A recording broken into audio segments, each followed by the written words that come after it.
Hello, hello, je suis ravie de vous retrouver pour cette guidance Oracle Astro des Scorpions et Ascendant Scorpion pour le mois de janvier 2026. La saison du Capricorne est une saison plutôt agréable pour vous puisque le Capricorne est un signe ami, c'est un signe de terre, certes, mais il est très en accord avec vous.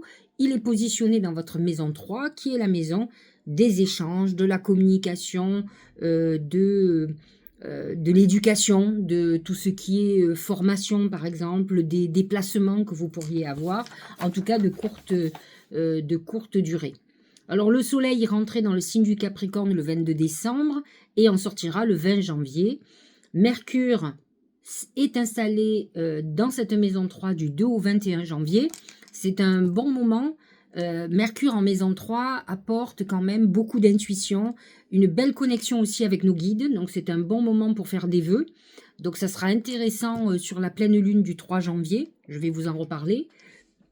Et c'est un bon moment par exemple pour communiquer si vous avez votre propre société, comme c'est un bon moment aussi si vous voulez faire par exemple un entretien professionnel par exemple.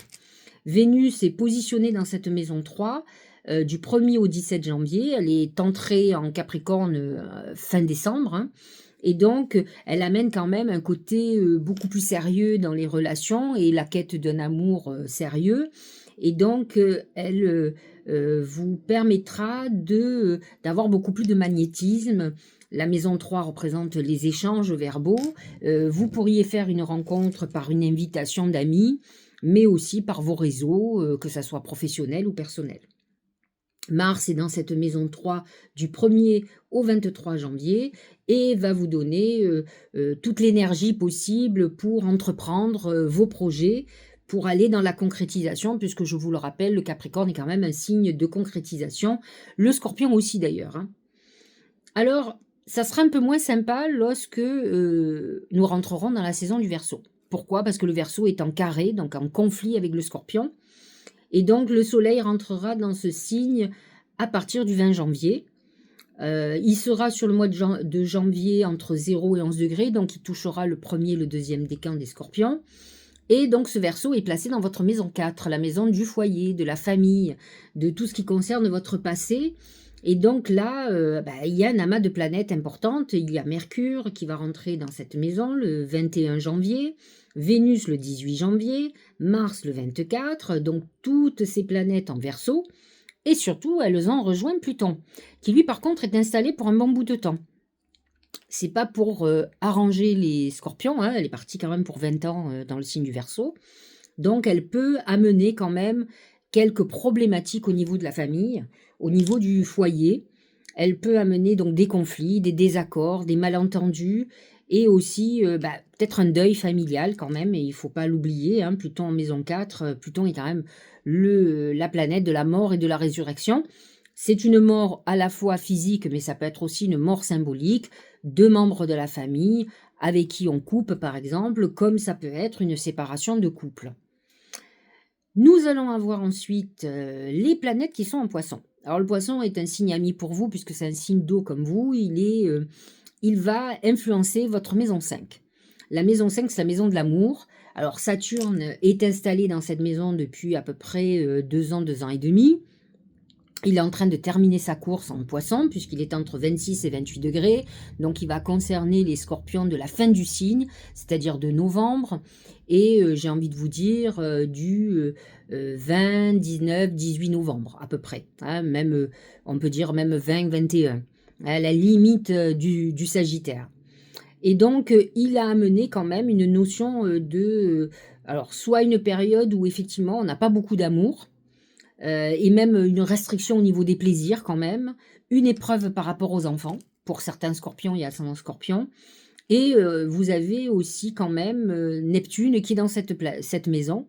Alors lui, pour le coup, il est en fin de course vraiment, parce qu'il est à 29 degrés, donc il va toucher vraiment uniquement les 22 novembre, et donc il est là jusqu'au 26 janvier. L'avantage de Neptune, c'est qu'il va quitter ce signe-là. Il a amené quand même à la fois des choses plutôt agréables, c'est-à-dire des relations plutôt romantiques, mais aussi, malheureusement, dans un sens négatif, des désillusions, des trahisons amoureuses et qui a pu vous bloquer d'ailleurs, hein, qui a pu vous désorienter au niveau sentimental, comme vous avez pu avoir quelques soucis avec vos enfants ou avec un enfant en particulier. Ce Neptune a pu être problématique alors qu'il est quand même en très bonne harmonie avec vous. Mais Neptune amène un côté intuitif, spirituel, créatif. C'est l'amour absolu, c'est l'amour divin et connecté. Et à côté de ça, il peut amener aussi la confusion et l'illusion, la désillusion et la trahison. Donc effectivement, peu importe, et Dieu sait si les scorpions sont souvent trahis, d'ailleurs c'est quelque chose qu'ils détestent, vous avez pu être dans cette configuration-là, d'autant plus que le nœud nord, c'est-à-dire le karma, est dans ce signe du poisson et donc a pu faire vivre un certain nombre de choses à des personnes, ne serait-ce qu'au niveau de l'amour, mais comme au niveau des enfants. Neptune va se déplacer, il va être en bélier. C'est pas un signe ennemi, c'est pas un signe ami. Vous avez en commun quand même Mars, puisque le scorpion, avant d'être dirigé par Pluton, avant qu'on découvre la planète Pluton, était dirigé par Mars, comme le bélier. Et donc, c'est pour ça qu'il fait partie de ces signes d'eau. C'est d'ailleurs le seul hein, des trois signes d'eau qui est quand même beaucoup plus combatif, résilient. Il se bat jusqu'à la mort, hein, le scorpion. Hein. Donc effectivement, ce Neptune en bélier va se positionner dans votre maison 6. Maison des obligations, maison de la santé, attention, et maison du travail quotidien, de tout ce qui nous oblige quand même. Hein. On est obligé d'aller travailler pour gagner sa croûte, on va dire ça comme ça. Et donc à partir du 26 janvier, Neptune s'installe en bélier dans cette maison 6 et donc va vous donner à travailler justement sur votre santé, va vous donner à travailler sur votre boulot quotidien et sur les obligations que vous pourriez avoir. Il y a une notion quand même dans le bélier de rébellion contre un certain nombre de choses qui ne vous conviennent pas. Mais là, par contre, ça ne touchera que les scorpions du mois d'octobre et plus particulièrement du 23 octobre. Les autres ne sont pas vraiment... Alors, on peut dire que les scorpions d'octobre, globalement, pourront être concernés, mais les 2e et 3e décans, pas du tout. Ça ne vous concerne pas pour le moment et vous ne serez pas concerné avant un bon bout de temps. Nous avons Uranus. Alors Uranus, il est installé en taureau, c'est votre signe complémentaire et opposé, donc il est installé dans votre maison 7. La maison 7, c'est la maison liée aux autres, c'est-à-dire autant la maison 1 représente votre caractère, votre mode de fonctionnement, donc c'est pour ça que l'ascendant est très important, puisqu'il va nous donner une note sur votre manière d'être, même de votre apparence. Autant la maison 7, c'est la relation qu'on a avec les autres, comment les autres nous voient et notre relation. Et là, chez vous, c'est lié au taureau. Il y a un côté... et donc, Uranus va amener quand même... Alors, la maison 7, c'est la maison du couple, hein, la relation qu'on a avec l'autre en amour, la relation avec l'autre qu'on a en professionnel, donc les gens avec qui on travaille, notre associé. Ça va être la relation qu'on peut avoir avec la justice, avec les contrats, avec notre public, si on est artiste, comme avec notre clientèle. Donc en taureau, elle est quand même très positionnée en côté un peu ancré, etc. Mais Uranus amène une instabilité. Et donc si vous êtes dans une situation un peu inconfortable, Uranus va finir de balayer tout ça. Alors, rassurez-vous, il a fait déjà son travail, il a parcouru 7 ans quand même. Hein, et là, il est sur la dernière ligne droite et il ne touche que le dernier décan. Donc, les scorpions de novembre, et là, plus particulièrement, il est à 27 degrés, donc il va toucher les gens qui sont du 18-19 novembre, et pas les autres. Bien sûr, il va quand même aspecter, influencer ceux qui sont du 20, du 21, 22 novembre, mais il va toucher quand même, il va passer réellement sur le soleil de ceux qui sont autour du 18 ou 19 novembre. Par contre, ceux qui sont avant ne seront pas impactés puisque Uranus a passé leur cap. Ce qui est très important cette année aussi pour vous, vous faites partie des privilégiés, hein, il faut savoir. Alors, vous avez été beaucoup plus privilégiés l'année dernière, parce que vous aviez Saturne, Neptune en Poisson et Jupiter en Cancer. Donc, toutes les planètes, ces planètes importantes étaient en signe d'eau, et donc on favorisait vraiment les signes d'eau, et vous en particulier. Même si Uranus était dans votre maison 7, donc en opposition pour vous, il a quand même amené des bouleversements dans la vie de couple, dans les associations. Il a peut-être nettoyé ce qui n'allait pas. Alors, vous pouvez l'avoir vécu comme quelque chose de douloureux, mais n'empêche qu'il a fait un nettoyage. C'est un peu comme si vous arrachiez un sparadrap brusquement sur une plaie. Voilà. Il a donné un coup sec et il a transformé votre vie. Donc, c'est parfois pas si mal que ça. Alors, Jupiter en Cancer est dans votre maison 9. Et là, alors, déjà, je vous ai expliqué que Jupiter en Cancer, c'est quand même quelque chose de positif. Alors, il concerne le côté familial, le logement, la famille, les héritages, etc. Mais il concerne aussi tout ce qui concerne l'immobilier. Il concerne aussi tout ce qui la procréation, faire un bébé, par exemple. Il concerne tout ça globalement. Il est très en harmonie, Jupiter est très en harmonie avec le Cancer. Et chez vous, en plus, il est en maison 9, maison de spiritualité, de voyage. Donc, c'est une année où vous avez envie de voyager, de bouger. Jupiter va rester dans cette maison 9 jusqu'au 30 juin. Donc, vous avez quand même les 6 premiers mois de l'année qui vont être assez favorables. Hein. Vous verrez, je vous invite à aller écouter, si c'est déjà fait, votre signe pour l'année 2026. Et donc là, il va toucher le 2e et le 3e décan. Le 1er décan ne sera plus aspecté. Voilà, soyons clairs, il a passé le cap. Jupiter en Cancer ne touchera plus que le 2e et le 3e. Alors, qu'est-ce que ça veut dire? Ça ne veut pas dire que les premiers sont largués. Ça veut dire que Jupiter a fait son travail et que maintenant, il va porter ses fruits. Alors, que vous soyez du 1er, du 2e ou 3e décan, il faut savoir qu'actuellement, Jupiter est rétrograde.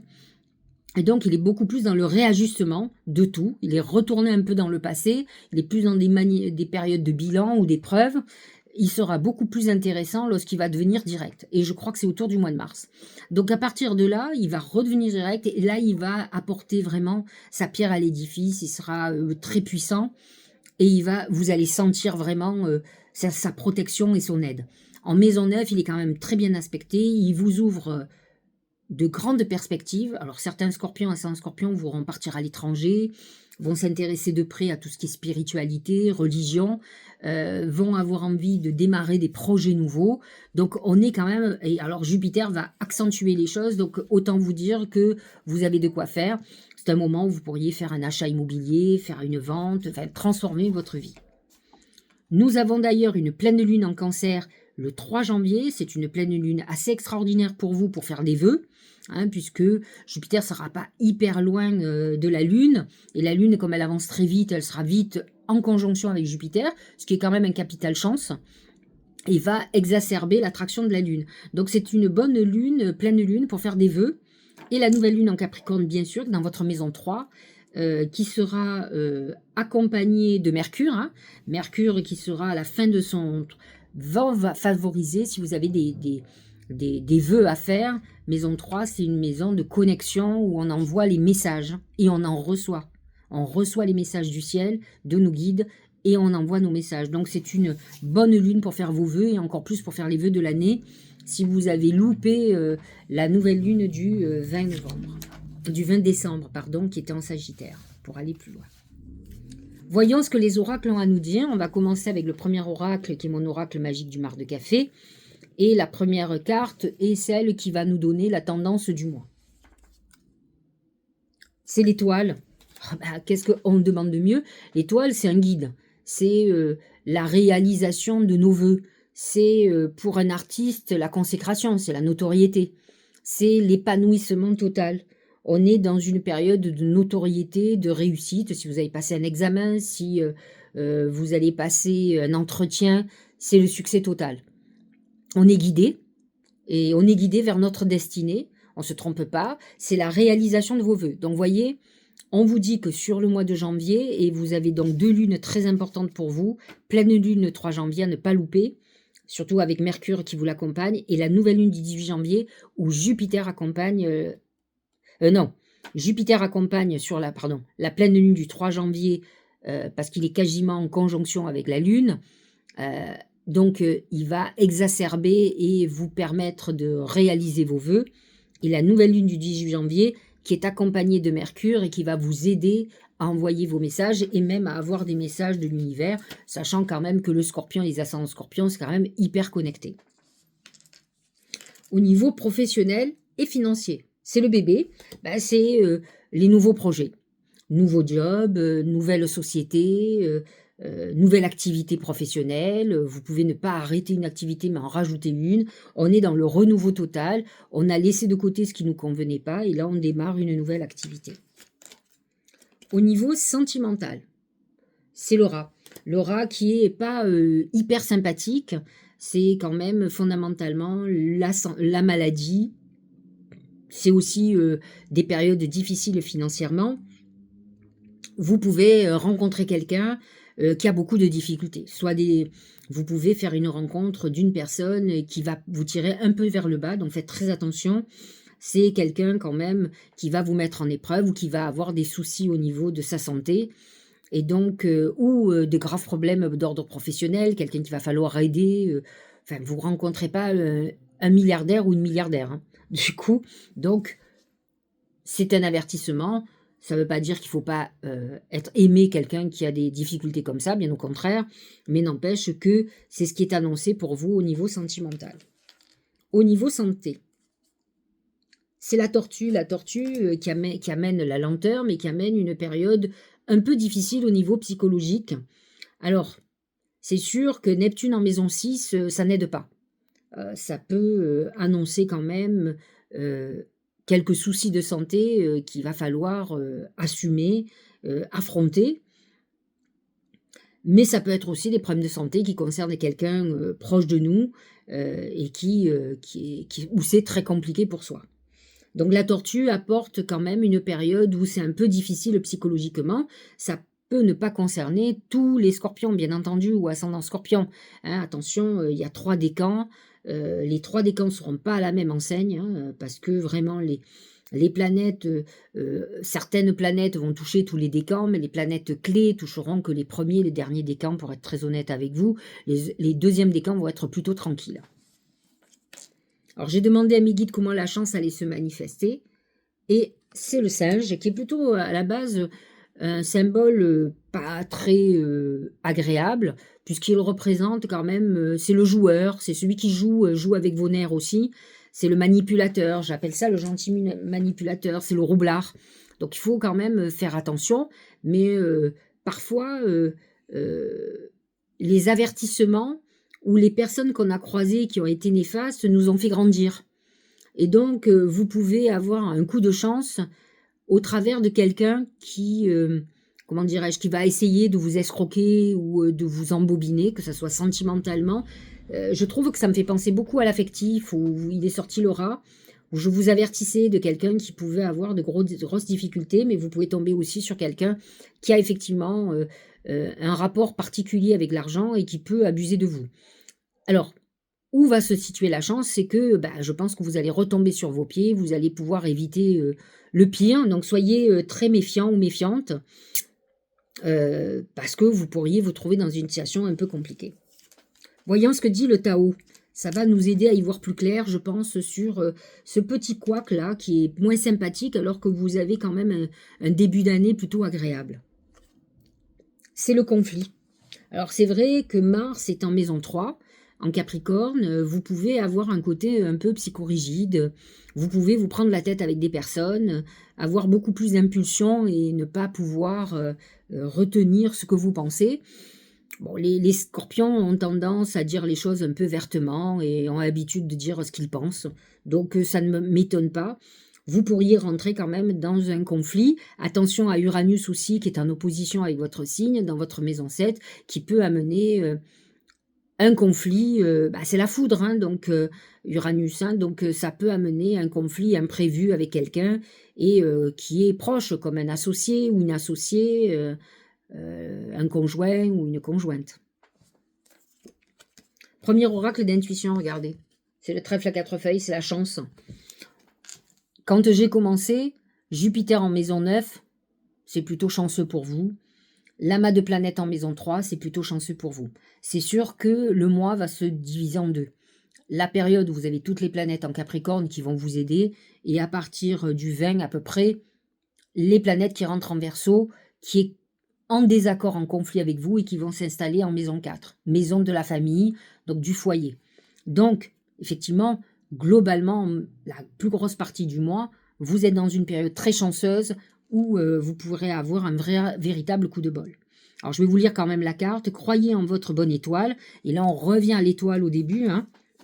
C'est la carte de la première. Hein. C'est la bonne étoile. Et vous provoquerez un véritable coup de chance. Donc, c'est ce que je vous disais dès que j'ai démarré. Quand on a l'étoile, c'est quel que soit le problème, on a un coup de chance. Et tout à l'heure, on parlait de chance dans la roublardise, dans quelqu'un qui allait essayer de vous avoir. C'est que vous allez retomber sur vos pieds ou vous allez découvrir le poteau rose bien avant que vous subissiez quoi que ce soit. Là, on est encore dans une phase de chance, donc croyez-le, quoi qu'il arrive, vous allez retomber sur vos pieds. La voie positive, ça correspond bien avec le placement de Jupiter dans votre maison 9 en Cancer et l'amas de planètes en Capricorne en maison 3. Vous hissez sur le plan de la création illimitée, emprunte la voie du positif. Vous êtes dans une période hyper intuitive, très connectée, très guidée, hein, avec la bonne étoile, avec l'étoile dans le ciel qui vous guide. Vous êtes très protégé et surtout très connecté. Donc automatiquement, vous allez avoir beaucoup de créativité et beaucoup d'intuition. Vous allez sentir si quelqu'un justement est néfaste, cette bonne étoile qui vous guide, hein, c'est-à-dire vos guides spirituels, avec lesquels vous allez être hyper connectés. N'oublions pas que Mercure est en Capricorne en maison 3, qui représente la communication, donc qui est marqué par Mercure. Mercure en maison 3, c'est un peu comme si on faisait un pléonasme. Hein. C'est dire 2 fois que vous avez affaire avec le facteur du ciel. Donc le facteur des dieux, quoi. C'est lui qui va vous donner les messages qui viennent du ciel. Donc effectivement, à partir du moment où vous êtes connecté, vous irez que vers du bon.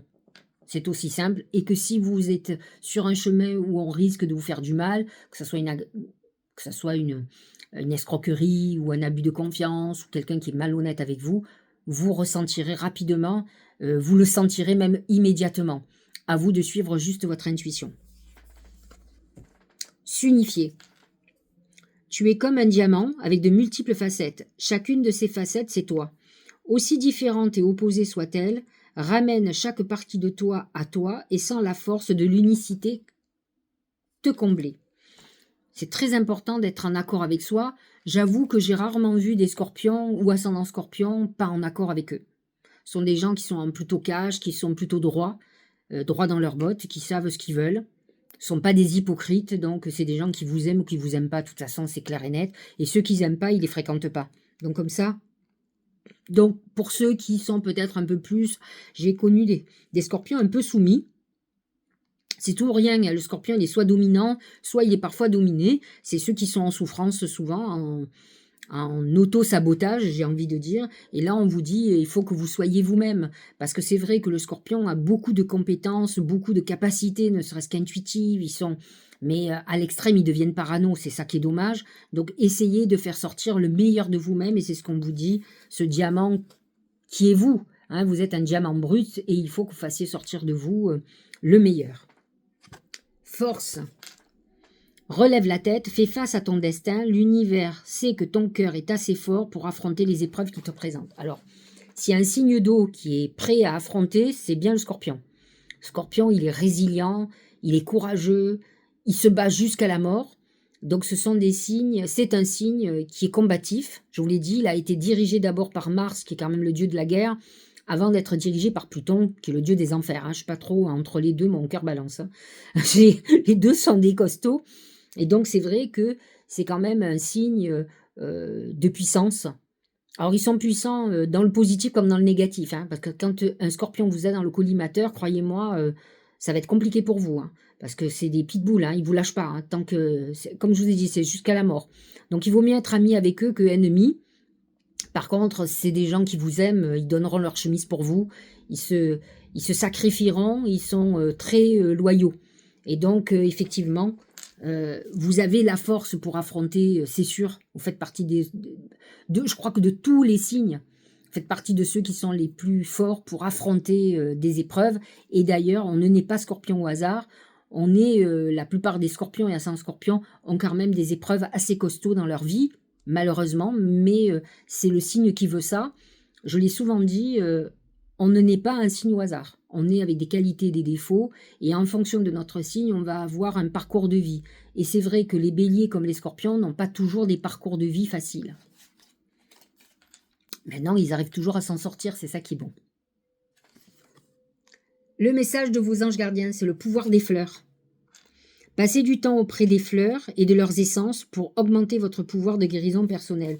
J'ai envie de vous dire que les fleurs, c'est un peu comme si vous vous baignez dans la nature. C'est régénérant, c'est vrai que psychologiquement, ça vous fait du bien. N'oubliez pas que votre signe complémentaire, c'est le taureau, et le taureau représente la terre-mère. Elle représente Gaïa. Et en fait, de toute façon, pour tout un chacun, on a besoin de se régénérer. Vous, peut-être, vous avez besoin des océans pour vous régénérer. On vous parle des fleurs, mais c'est vrai que les fleurs, comme la nature, vont vous permettre de revenir à l'essentiel et de ne pas vous perdre. Un des gros défauts du scorpion, ça peut être son côté obsessionnel. Et donc, il a du mal à lâcher prise. C'est pour ça que je disais que c'est un pitbull. Alors, j'espère que cette guidance vous aura éclairé. Je vous remercie tout d'abord de me suivre depuis un certain temps. Et si vous êtes un nouveau ou une nouvelle venue, ben, je vous remercie de vous être abonné, si c'est le cas. Sinon, ben, n'hésitez pas à vous abonner, à liker, à laisser un petit message ou à partager cette vidéo à un scorpion ou un ascendant scorpion de votre connaissance et qui vous fait penser à cette personne. En tout cas, merci pour tout ce que ces vidéos m'apportent, en tout cas vous qui me suivez, ça c'est sûr. Je vous souhaite une très très bonne année 2026, j'espère que tous vos vœux se réaliseront, que vous irez vers le meilleur. Vous avez quand même Jupiter qui vous accompagne jusqu'au 30 juin, ce qui est déjà pas mal, 6 mois de l'année. Et vous avez Uranus qui va vous lâcher, qui va partir dans le signe du Gémeaux, et donc n'aura plus les aspects négatifs que vous pouvez avoir parfois, ou des événements imprévus qui vous toucheront beaucoup moins. Voilà, donc vous rentrez dans une période intéressante. C'est vrai, l'année dernière, vous faisiez partie de ceux qui avaient une grande année. Ça va continuer, ne vous inquiétez pas. En tout cas, vous regarderez, vous écouterez ma vidéo sur le Scorpion pour l'année 2026. Voilà, je vous embrasse, je vous dis à très bientôt et passez de très bonnes fêtes et une très bonne année.